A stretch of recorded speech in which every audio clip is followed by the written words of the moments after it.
Zero trust is often misunderstood. Some think it's a product, others a buzzword. But at its core, zero trust is a philosophy, a strategic shift in how we approach digital security. The concept was formalized by Forrester Research in 2010. But its roots go deeper, back to military concepts of compartmentalization and need to know. It gained global attention when Google launched BeyondCorp, moving from VPN-based access to a context-aware, identity-first security model. The core principle is simple: never trust, always verify. In practice, this means no automatic trust based on network location, no broad access rights. Every access decision is based on identity, device, context, and behavior.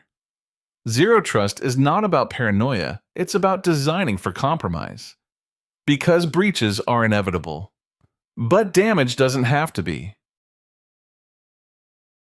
Let's talk about the battlefield, identity.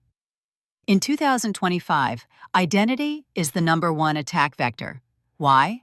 Because attackers have realized that it's easier to log in than to break in.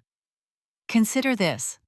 Over 80% of breaches involve stolen or misused credentials. MFA can be bypassed via fatigue attacks, SIM swaps, or phishing proxies. AI-generated. Phishing is indistinguishable from legitimate internal comms. Let's break down the top threats. MFA prompt bombing. Fatigue the user into approval. Session hijacking. Steal a token or cookie, bypass login. Credential stuffing.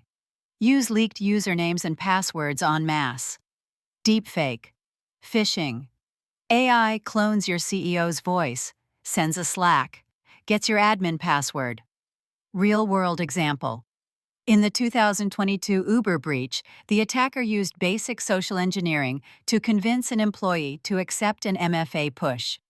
Once inside, lateral movement exposed credentials. And the attacker posted screenshots publicly. No malware, no zero-day. Just a weak moment and a strong user. This is the reality of modern identity attacks. So how do you build zero trust? It's not a single product. It's a layered architecture. Core components: strong identity and access management, IAM. Multi-factor authentication, MFA. With risk context, device. Compliance checks, only trusted devices allowed.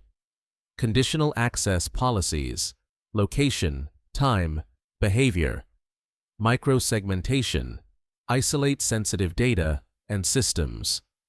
ZTNA, replace VPN with identity-aware network access. Continuous verification. Access isn't granted once. It's reevaluated constantly. Least privilege. No more over-permissioned accounts. Every access is intentional.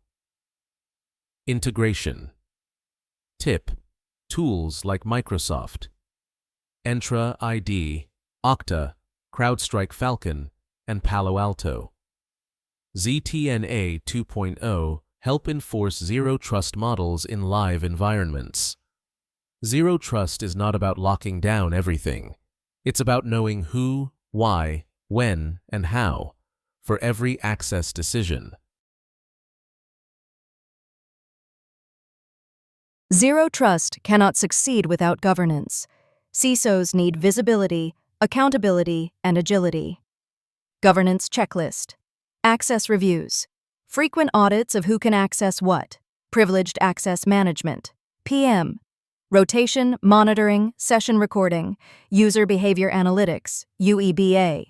Detect risk based on behavior deviation, SIEM integration, correlate identity events with threat data. Metrics that matter. Failed logins from unknown devices, MFA challenge responses, lateral movement attempts, dormant account activity. Zero trust isn't just a security model, it's a business enabler when properly governed.